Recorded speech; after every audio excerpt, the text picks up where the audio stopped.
love to debate these ones. So let's take a look at Tynecastle. Opening weekend of the season, Rangers going to Hearts. Let's take a look at this one.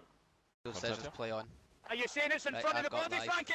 No, it's an actual position, very similar. Give me point of contact. No handball. Yep. Close to his body? There, yep. Close to his body, yes. Okay. Frankie, and Nick, it's Andrew, sorry, checked and cleared. The arm is close to the body. Comes for a short distance, but it's tucked in very tight to the body.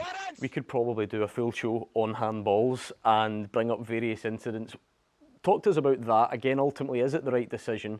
What does the process look like? And is this different from what we've experienced in previous seasons? So I said when I came into post, Gordon, that we had to reflect on handballs. I think there was a lack of understanding of many handballs that were awarded last season. I consulted with stakeholders. I spoke to the referees themselves. I also spoke to many coaches and managers at clubs about where they wanted to be in terms of handball. That doesn't mean I wanted to go so far that we were not listening or paying any attention to the laws of the game, because we need to find the balance. And I also spoke very openly about football understanding, you know, that people would understand why we made decisions. This for us is a very good clip. It illustrates the direction of travel. Probably last season that would have been awarded, in my opinion. But for us, the key point here is that the arm is tucked into the body. The player does not make his body bigger. If the ball doesn't hit the arm here, it's probably hitting the body. And that's key for us. You also hear the VAR using correct terminology about proximity. It's very, very close. The assistant referee does very well in here, the referee and the assistant, in terms of their communication, because they immediately go into a dialogue, and we've been encouraging the match officials on field to talk through what they're seeing, so that the VAR has a better understanding of what the on-field decision is and why that decision's been reached.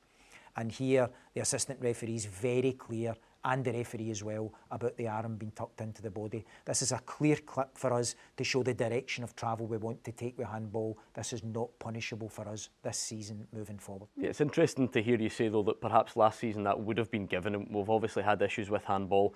How do you, I won't ask you for guarantees, but how do you aim for consistency then? Because it feels like on that one, people can make their peace with it and say, okay, if that's where we're going with handballs, fine, but it needs to be like that all season.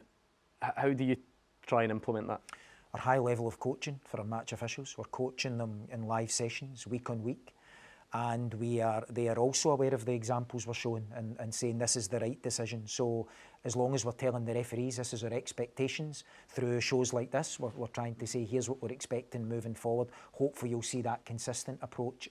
Handball is very, very difficult. Yeah. It's very subjective, but we're trying our best to clear that up when you think of the situations that arose last season. Yeah, I suppose everyone is different, but how confident are you that ones like that, again acknowledging they're all different, ones like that will continue to not be given throughout this season?